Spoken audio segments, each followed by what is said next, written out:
Yun o, sana all nagsiswimming. Carby, ingat ka kung natuloy man kayo sa pagsiswimming nyo.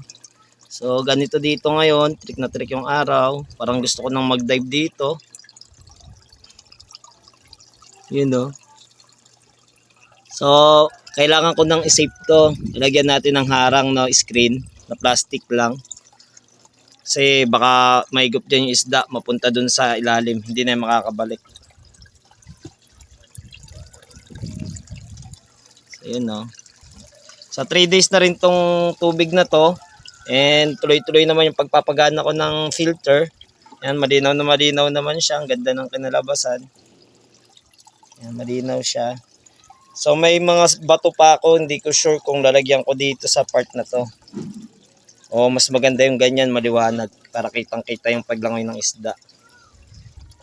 3 days na yata itong pan ko. So okay na yung tubig na ito, no?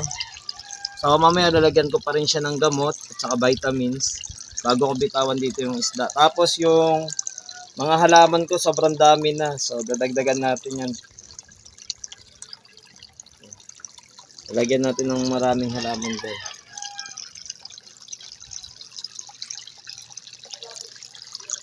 So ito pala yung filter, no? Yung ano ng aircon. Ayan. So gugupitin ko lang to.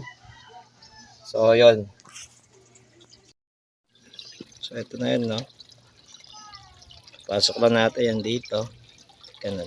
So hindi ko kasi mabidyoan. Wait lang. So ayan na, no, na-shoot na. Madali lang naman siya ikabit. So hindi na dyan makakapasok yung fish. So yun. Napasok pa rin naman yung tubig. Alright.